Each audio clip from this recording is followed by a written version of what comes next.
सभी प्रिय भाई बहनों को जय मसीह की। व्यभिचार के विरुद्ध चेतावनी। नीति वचन अध्याय 5। हे मेरे पुत्र, मेरी बुद्धि की बातों पर ध्यान दे, मेरी समझ की ओर कान लगा, जिससे तेरा विवेक सुरक्षित बना रहे और तू ज्ञान के वचनों को थामे रहे। क्योंकि पराई स्त्री के ओठों से मधु टपकता है और उसकी बातें तेल से भी अधिक चिकनी होती है, परंतु इसका परिणाम नागदोना सा कड़वा और दो धारी तलवार सा पेना होता है। उसके पांव मृत्यु की ओर बढ़ते हैं और उसके पग अधोलोक तक पहुँचते हैं। इसीलिए उसे जीवन का समथर पथ नहीं मिल पाता। उसके चाल चलन में चंचलता है, परंतु उसे वह आप नहीं जानती। इसीलिए अब हे मेरे पुत्रों, मेरी सुनो और मेरी बातों से मुंह ना मोड़ो। ऐसी स्त्री से दूर ही रह और उसकी देवड़ी के पास भी ना जाना। कहीं ऐसा ना हो कि तू अपना यश औरों के हाथ और अपना जीवन क्रूर जन के वश में कर दे, या पराए तेरी कमाई से अपना पेट भरे और परदेसी मनुष्य तेरे परिश्रम का फल अपने घर में रखे। और तू अपने अंतिम समय में, जबकि तेरा शरीर क्षीण हो जाए, तब यह कहकर हाय मारने लगे, मैंने शिक्षा से कैसा बेर किया और डांटने वालों का कैसा तिरस्कार किया। मैंने अपने गुरुओं की बातें ना मानी और अपने सिखाने वालों की ओर ध्यान ना लगाया।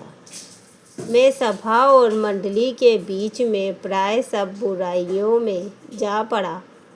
तू अपने ही कुंड से पानी और अपने ही कुएं के सोते का जल पिया करना।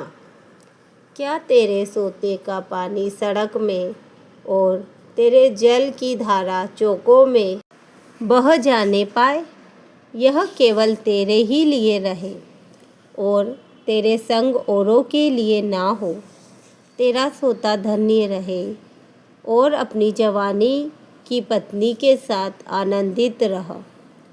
प्रिय हरिणी या सुंदर सांभरनी के समान उसके स्तन सर्वदा तुझे संतुष्ट रखें और उसी का प्रेम नित्य तुझे आकर्षित करता रहे। हे मेरे पुत्र, तू अपरिचित स्त्री पर क्यों मोहित हो और पराई को क्यों छाती से लगाए? क्योंकि मनुष्य के मार्ग यहोवा की दृष्टि से छिपे नहीं हैं और वह उसके सब मार्गों पर ध्यान करता है। दुष्ट अपने ही अधर्म के कर्मों से फंसेगा और अपने ही पाप के बंधनों में बंधा रहेगा।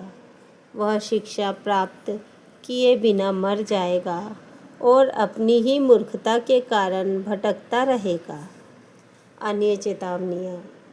हे मेरे पुत्र, यदि तू अपने पड़ोसी का उत्तरदायी हुआ हो अथवा परदेशी के लिए हाथ पर हाथ मारकर उत्तरदायी हुआ हो, तो तू अपने ही मुंह के वचनों से फंसा और अपने ही मुंह की बातों से पकड़ा गया। इसीलिए हे मेरे पुत्र, एक काम कर, अर्थात तू जो अपने पड़ोसी के हाथ में पड़ चुका है, तो जा उसको साष्टांग प्रणाम करके मना ले। तू ना तो अपनी आँखों में नींद और ना अपनी पलकों में झपकी आने दे और अपने आप को हरिणी के समान शिकार के हाथ से और चिड़िया के समान चिड़िया मार के हाथ से छुड़ा। हे आलसी चींटियों के पास जा, उनके काम पर ध्यान दे और बुद्धिमान हो उनके ना तो कोई न्यायी होता है, ना प्रधान और ना प्रभुता करने वाला, तो भी वे अपना आहार धूपकाल में संचय करती हैं और कटनी के समय अपनी भोजन वस्तु बटोरती हैं। हे आलसी, तू कब तक सोता रहेगा? तेरी नींद कब टूटेगी? कुछ और सो लेना। थोड़ी सी नींद, एक और झपकी, थोड़ा और छाती पर हाथ रखे लेटे रहना। तब तेरा कंगालपन राह के लुटेरे के समान और तेरी घटी हथियारबंद के समान आ पड़ेगी। ओछे और अनर्थकारियों को देखो, वह टेढ़ी टेढ़ी बातें बकता फिरता है।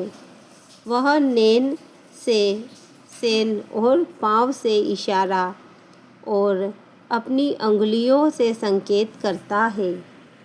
उसके मन में उलट-फेर की बातें रहती हैं।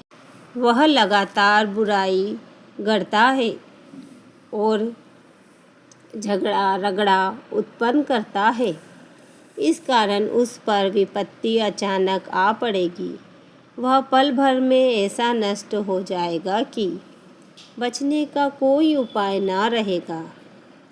6 वस्तुओं से यहोवा बैर रखता है, वरन 7 हैं जिनसे उसको घृणा है, अर्थात घमंड से चढ़ी हुई आँखें, झूठ बोलने वाली जुबान और निर्दोष का लहू बहाने वाले हाथ, अनर्थ कल्पना करने वाला मन, बुराई करने को वेग दौड़ने वाले पाँव, झूठ बोलने वाला साक्षी और भाइयों के बीच में झगड़ा उत्पन्न करने वाला मनुष्य। व्यभिचार के विरुद्ध चेतावनी। हे मेरे पुत्र, मेरी आज्ञा को मान और अपनी माता की शिक्षा को ना तज। इनको अपने हृदय में सदा गांठ बांधे रख और अपने गले का हार बना ले। वह तेरे चलने में तेरी अगुवाई और सोते समय तेरी रक्षा और जागते समय तुझसे बातें करेगी। आज्ञा तो दीपक है और शिक्षा ज्योति, और सिखाने वाले की डाह जीवन का मार्ग है, ताकि तुझको बुरी स्त्री से बचाए और पराई स्त्री की चिकनी चुपड़ी बातों से बचाए। उसकी सुंदरता देखकर अपने मन में उसकी अभिलाषा न कर। वह तुझे अपने कटाक्ष से फंसाने ना पाए, क्योंकि वेश्यागमन के कारण मनुष्य टुकड़ों का भिखारी हो जाता है, परंतु व्यभिचारिणी अनमोल जीवन का आहेर कर लेती है। क्या हो सकता है कि कोई अपनी छाती पर आग रख ले और उसके कपड़े ना जले? क्या हो सकता है कि कोई अंगारे पर चले और उसके पाँव ना झुलसे?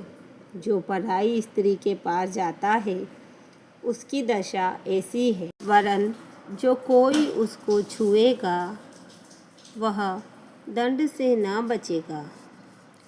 जो चोर भूख के मारे अपना पेट भरने के लिए चोरी करे, उसको तो लोग तुच्छ नहीं जानते, तो भी यदि वह पकड़ा जाए तो उसकी 7 गुना भर देना पड़ेगा, वरन अपने घर का सारा धन देना पड़ेगा।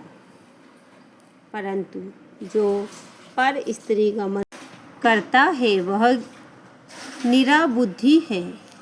जो अपने प्राणों को नष्ट करना चाहता है वही ऐसा करता है।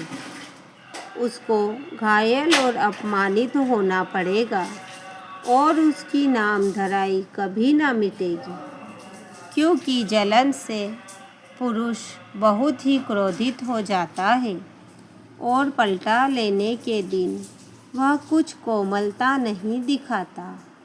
वह घूस पर दृष्टि ना करेगा और चाहे तू उसको बहुत कुछ दे तो भी वह ना मानेगा। आमीन।